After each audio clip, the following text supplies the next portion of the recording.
Hi, welcome to the Lace Workshop. Today I'm going to be talking about the Legacy of Lace project and specifically about my work as artist in residence during the project and the work I've developed. During the project I've been delivering some Zoom sessions and some face-to-face lace workshops as well for people who'd like to get involved and start being inspired by lace for creative projects. And I've been asked if I would actually record one of these introductions because I know some people haven't been able to get to the workshops or access the Zoom sessions. So here we are. This is a slightly different version to my previous introductions and Zoom sessions because I've included some of the work that I've developed and the work that's in the exhibition. So this is the latest up-to-date version. So I'm going to be talking about my family connection with the lace industry, and also show some of my paintings, some of the lace artifacts, and also I'm going to be showing you some of my new work. So I'll start by showing you a PowerPoint, which I'm going to share with you. Let's see if I can get it up for you.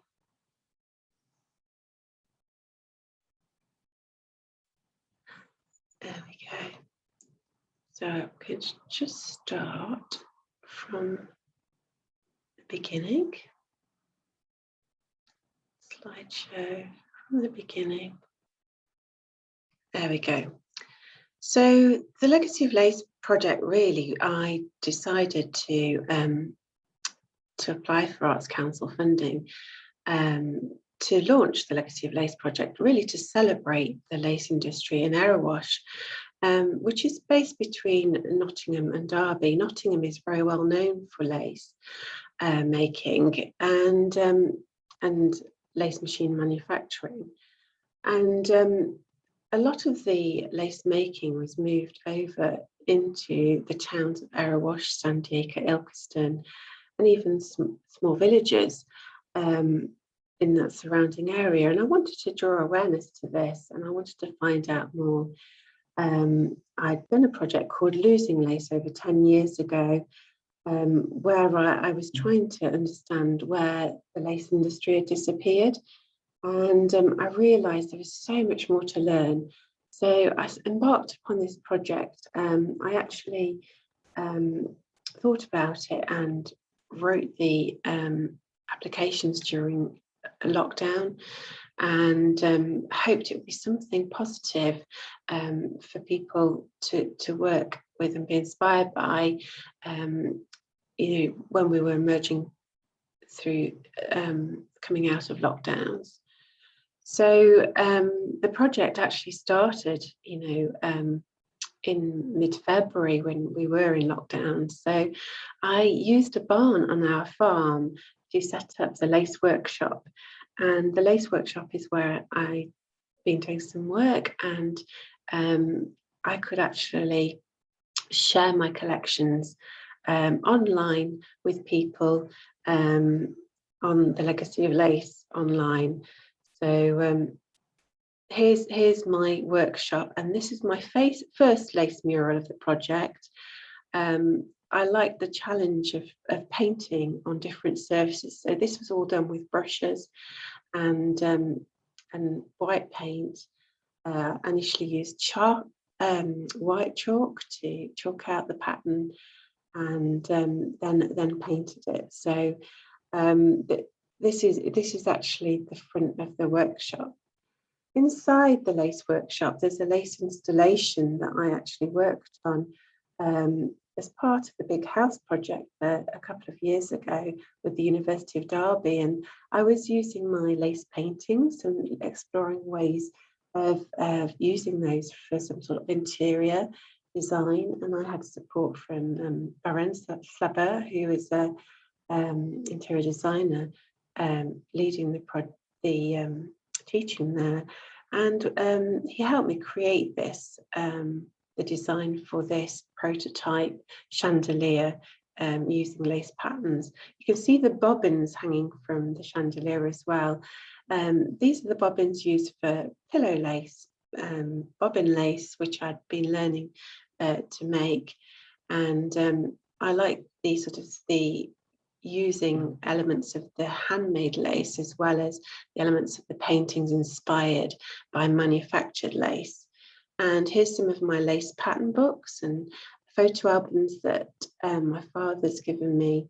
My father worked in the industry for many years, and my family were connected to the industry too. So I'll talk a little bit about that in a minute. This is one of my paintings from the Losing Lace project, inspired by the collection of pattern books I've been given. This is called Magenta Bud. I used oil clay paints and gold leaf to finish the painting.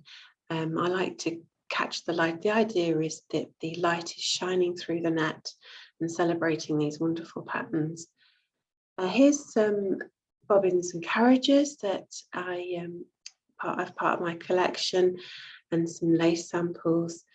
And these carriages, you can see the thread there. These were threaded by hand individually and then inserted into the machine. And these were quite, these had a very importantly vital part of creating the lace on the machines, the levers lace machines. So my grandfather, he started his lace business at Jardins Mill in Draycott. Draycott's just a small village between Nottingham and Derby. But within the centre of the village is this great big imposing building with the green pergola on top. So you can see it from miles around. So this was always a familiar, I was born in the village, so it was always a familiar part of my childhood. And whenever we came back, we knew we were home when we saw this in the distance.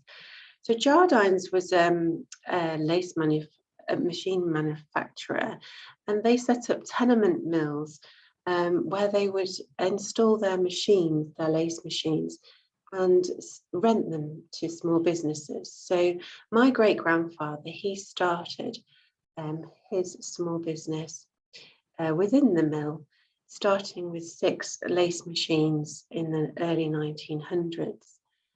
And this is the side view of the mill. And my mother and father, I took them as part of the Losing Lace project, took them to have a look at it because I wanted to know, about my grandfather and where his machines were situated within this mill. So I was told that his machines were situated on the 3rd floor, the 2nd turret along from the left of this picture. And my father recalled carrying up heavy beams of lace up the winding staircase. Next to the turret there was the old engine house. These were powered by steam, which moved the ropes, which then moved the mechanics of the machine in the mills. Eventually, after several years, my grandfather acquired this building in Draycott, which was in the courtyard at Draycott Mill, and he set up his business here with lace machines. I can remember going into his office, which was in the room where the 2 arched windows are, and there was a great big wooden roll-top desk. I was allowed to have pencils and paper to write and draw. And I can remember a huge window that used to overlook the machines at the factory floor, so my grandfather could look at all the machines. I didn't know my grandfather. He died before I was born, but there are stories that he still haunts this building. So my grandfather, he ran the business mainly, and my father joined the business when he was very young. And then my grandfather and my great auntie Peggy, they worked in the business too. Eventually, my father, he then became director of Guy Birkins. Birkin and Company were formed in the 1960s, small fur lace firms in Long Eaton and Draycott came together to produce lace, and they provided lace for large companies like Marks and Spencer's and lingerie companies as well. I can remember the big day at Birkins in Borrowash. My father, he led the building of this brand new plant at Birkins in the 1980s. And this was a very special day when people were bussed in to celebrate the opening along there with the Lord Mayor of Erewash. And this was inside the building, and my father's there on the left at the lace machine. And these were state-of-the-art machines at the time. These were Jacquardtronic machines, which were brought in from Germany. And these were the first computerized lace machines, which really enhanced the lace making process. Here's more pictures from the family album. This is the lace being inspected there in the lace mending room. I actually worked in the lace mending room in my university holidays. So we would inspect the lace, mend it and bag it and grade it, ready to be dispatched to be finished. Another memorable occasion, there were a few royal visits to Birkins, but one that really sticks in my mind and everybody else's probably is the visit of Princess Diana in the 1980s. It was just before the announcement of the divorce. You can see my father in the right of the picture, and Diana is meeting the people that work within the factory.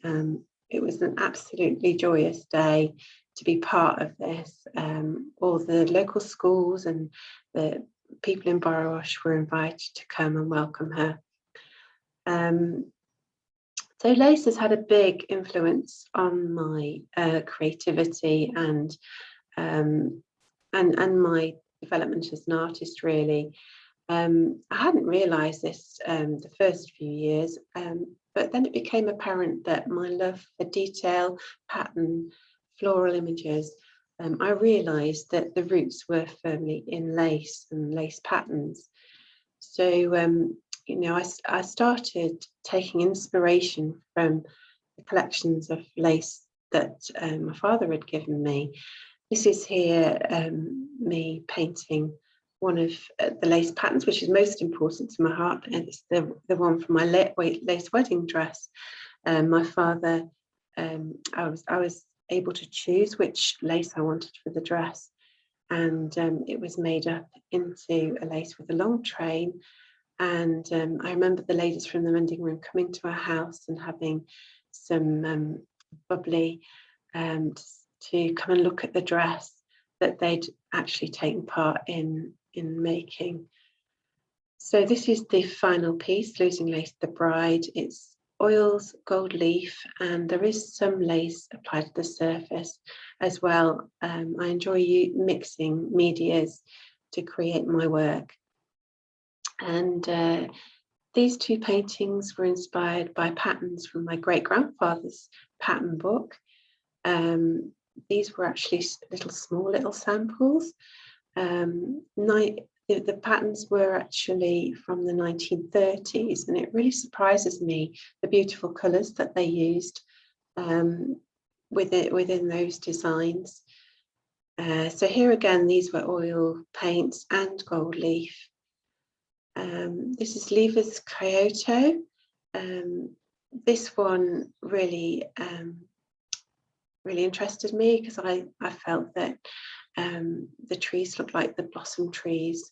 I also love the natural world and the seasons, and blossom is a passion for me. So these felt like buds on a blossom tree. So enhance this, and the pattern within it, it sort of appeared to be like spiders' webs. And I know I've been on walks and looked at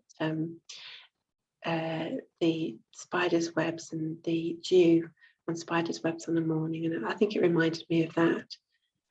So part of the project, I became partners with Erewash Museum and Long Eaton Art Rooms, and Long Eaton Art Rooms allowed me to paint a mural on their wall, which they initially re-rendered. And Long Eaton Art Rooms is situated right in the heart of Long Eaton, where a lot of Nottingham lace was manufactured. And you can see the two very largest mills there parallel to each other along the road. There's a few lace businesses there, but the main Harrington Mill and Long Eaton Art Rooms is not far away from there. So this is a map. These photos are from Keith Reedman, who gave the artists a talk about the history of Long Eaton. So a big thank you to Keith for doing that. And on this map, it shows you in purple where all the lace factories are in Long Eaton. So a huge part of Long Eaton was developed around the lace industry. I started the residency at Erewash Museum, and Kate Crossley, the museum manager, found us some lace patterns, some designs from Granger's, which were a big lace manufacturer in Long Eaton. We later discovered that the boxes of lace samples were actually from Lever's lace patterns too. Louise West, the bobbin lace maker, actually spotted that when she was doing her research. So to prepare for the murals and the work for the exhibition, I did lots of sketches, paintings, drawings, collage, used charcoal, paint, pens, some printing. So there was an exploration period, you know, where I was kind of looking at the patterns, being inspired by them, playing about with the designs, and just really being inspired by them. And this is what I encourage people to do within the workshops too. So this is the mural. Here's me painting the mural at the art rooms, which is now finished. Here's some of the work from the community workshops at the art rooms, where people were looking at the old lace pattern books and having a go at being inspired by them and developing their own work. So you know, everybody can use this as a starting point, as a source for a new project, and I want to encourage people to do that. There's another photo of Keith Reedmans of some of the mills in Long Eaton. Keith was fascinated by these tall chimneys which powered the lace factories, and he actually managed to save one of the chimneys at Bridge Street Mills because it was going to be knocked down at one point. And here's part of the restoration of it. He managed to get to the top of the chimney to see it being restored.